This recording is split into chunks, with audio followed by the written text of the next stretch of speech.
माननीय सांसद धर्मेंद्र यादव जी।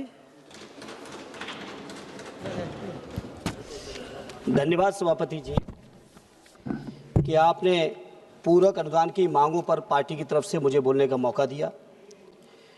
मैं आज के इस मौके पर सभापति जी मैं सुन रहा था जब बजट के बारे में सत्ता पक्ष से जगदम्बिका पाल जी ने बात शुरू की थी और बात कुछ इस कदर शुरू कर दी थी कि लग रहा था कि मोदी जी के राज में 11 साल के कार्यकाल में पता नहीं देश में कितना बड़ा परिवर्तन हो गया है।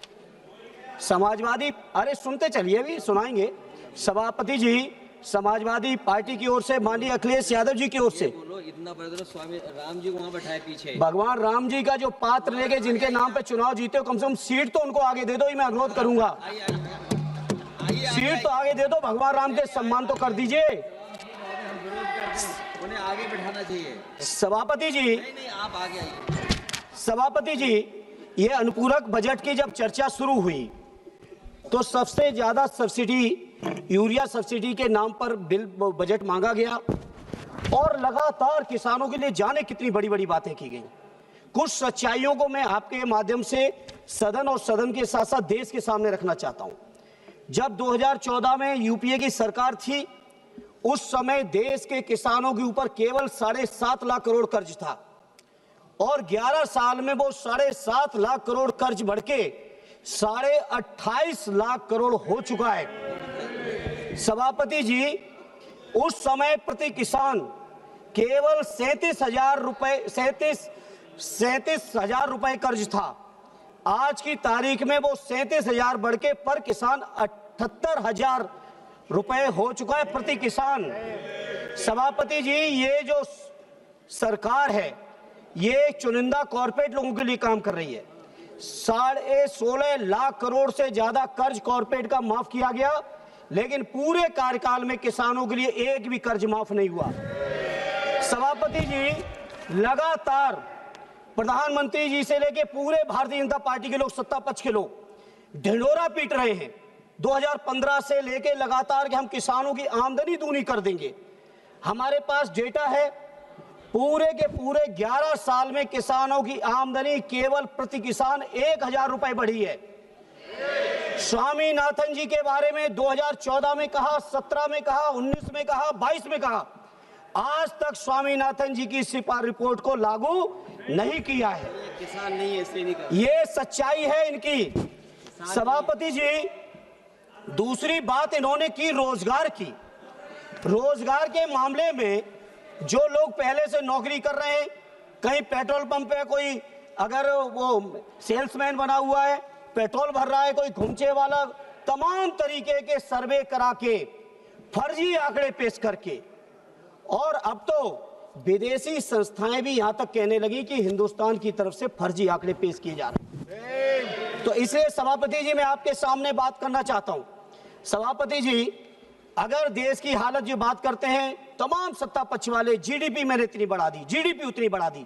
आप सोचिए, ग्लोबल हंगर इंडेक्स में हमारा देश 2014 में 55वें नंबर पे था और आज हम 2025 में बात कर रहे हैं तो 102वें स्थान पे पहुंच गया है। केवल 123 देशों में से। प्रति व्यक्ति आय घटी है, किसानों का रेट बढ़ा है। लगातार प्रधानमंत्री जी उस समय 2014 से पहले जब बातें करते थे, उस समय के प्रधानमंत्री स्वर्गीय मनमोहन सिंह जी को अपमानित करते थे और उम्र की बातें करते थे, लेकिन जब तक उनका कार्यकाल चला तब तक डॉलर के मुकाबले रुपया केवल 60 था और आज आपके समय में 90 पार कर चुका है। आप सोचो, इस बात को हम किस तौर पे परिभाषित करें। आपने रोजगार की बहुत बातें की, नौजवानों की। सभापति जी, आज हम आपसे जब बात कर रहे हैं, अपनी बात रख रहे हैं, आज ही उत्तर प्रदेश के अंदर जिस आयोग को आपने माननीय अखिलेश यादव जी के कार्यकाल में बदनाम किया, आज उस कार्यकाल, उस आयोग का यह हाल हो गया है। माननीय सभापति जी, उत्तर प्रदेश के अंदर 53 से ज्यादा पेपर लीक होके परीक्षाएं रद्द हो चुकी हैं पिछले 9 सालों में उत्तर प्रदेश के अंदर, और 11 सालों में देश के अंदर कोई भी भर्ती पूर्ण नहीं हुई है।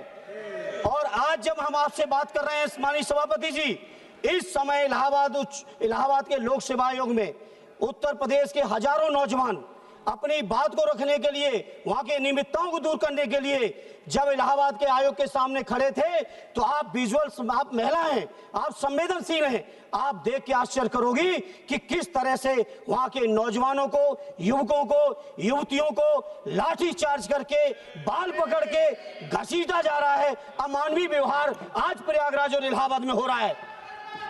सभापति जी बहुत बातें की बेरोजगारी को दूर करने की। अरे सुन लो, सुन लो, हर साल 2 करोड़ रोजगार देने की बात आपने की और 2 करोड़ रोजगार देने के बाद सभापति जी साल दर साल मेरे पास डेटा है और आज की तारीख में आजादी से लेके अब तक अगर बेरोजगारी की दर कभी सबसे ज्यादा बढ़ी है तो आज हमारे देश में 8% से ज्यादा बेरोजगारी की दर आज बढ़ी हुई है। यह है भारतीय जनता पार्टी की सच्चाई। सभापति जी बात करते हैं ये लोग जनगणना के नाम पर पूरे देश में। मुझे याद है, मुझे भी सौभाग्य मिला था सदन में श्रद्धेय नेताजी, श्रद्धेय शरद जी, आदरणीय लालू जी से लेके पासवान जी थे, सभी लोगों ने मांग रखी थी कि जातीय जनगणना होनी चाहिए 2010 में। ये गलती की कांग्रेस के साथियों ने उस समय नहीं की, लेकिन इस समय जब एनडीए की सरकार ने वादा किया है, मैं स्वीकार कर रहा हूं वादा किया है, लेकिन वादा तेरा वादा, कोई वादे पे भरोसा नहीं रहा। हालत ये हो गई है एक भी वादा पूरा नहीं है, इसलिए जातीय जनगणना के भी वादे पर देश की जनता को अब आपके ऊपर भरोसा नहीं है। आपने बजट मांगा है, आप ले जाइए बजट, लेकिन ये इस बात का जवाब आना चाहिए कि आखिर जनगणना कब हो रही है और जो जनगणना हो रही है उस जनगणना में जाति जनगणना आप शामिल कर रहे हैं या नहीं कर रहे हैं, इसका जवाब आपको देना पड़ेगा। सभापति जी यूरिया की जहां तक सवाल है, सबसे ज्यादा ढिढोरा पीटा जा रहा है। यूरिया के लिए पूरक मांगे की गई है, लेकिन यूरिया की हालत क्या है? बिहार के साथी चर्चा कर रहे थे, बिहार के बारे में आप जाने, लेकिन उत्तर प्रदेश के बारे में हम ये जानते हैं कि उत्तर प्रदेश में यूरिया के वितरण के लिए पूरी की पूरी कोतवाली, पूरी की पूरी तहसीलों में किलोमीटरों लाइन लग के, लाठी चार्ज खा के, गर्मी सर्दी बरसात में किसान अपना पूरा परिवार लाइन में लगाता है, तब जाके उसको कहीं 1 या 2 बोरी यूरिया मिलती है, क्योंकि उसमें से जो यूरिया की सब्सिडी आ रही है किसानों पे जाए अगर तो हमें स्वागत करेंगे, लेकिन माननीय सभापति जी ये यूरिया की सब्सिडी किसानों के पास न जाके सत्ता पक्ष के दलालों की और अधिकारियों की जेब में जा रहा है। इसलिए सभापति जी हम इस बात से नहीं सहमत है, इस तरह से जो इन्होंने किया है। इसलिए सभापति जी इस मौके चूंकि मेरे और भी साथी बोलने वाले हैं, मुझे इसलिए इस मौके पे इतना ही कहूंगा कि नौजवानों को रोजगार मिले, किसानों को हक अधिकार मिले, उनको वाजिब मूल्य मिले, उनको सुविधाएं मिले, खाद बीज पानी बिजली की जो व्यवस्थाएं किसानों की, कम से कम उत्तर प्रदेश के बारे में मैं कह सकता हूं, बंगाल के बारे में आप जाने, बिहार के बारे में आप जाने, लेकिन उत्तर प्रदेश के बारे में बहुत जिम्मेदारी से कह रहा हूं, पूरी तरह से बर्बादी है। और सभापति जी एक बात और कहूंगा, जो एमएसपी की बात की गई थी वो एमएसपी आज तक लागू नहीं की गई। और तो और सभापति जी पहले भी सदन में उठाया हूं, आज फिर दोहरा रहा हूं, बच्चों को दवाएं भी मिलावटी दी जा रही, जहर बेचा जा रहा है। और एक लास्ट सभापति जी, शुक्रिया, पूरी की पूरी भारतीय जनता पार्टी की उत्तर प्रदेश सरकार दवाई, जहरीली दवा बेचने वाले, कफ सिरप बेचने वालों को बचाने पे लगी हुई है। आपकी ईडी, आपकी सीबीआई, आपका इनकम टैक्स केवल विपक्षी नेताओं के लिए है, लेकिन जो लोग डकैती डाल रहे हैं उनके लिए कहीं आपकी हिम्मत नहीं है, क्योंकि आपको एहसास है कि अगर आपने ढंग से कार्रवाई कर दी तो धन्यवाद धन्यवाद धन्यवाद धन्यवाद।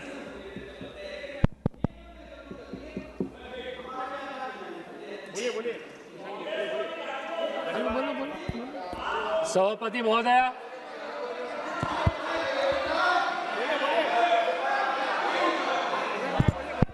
सभापति महोदया, मैं आज सरकार के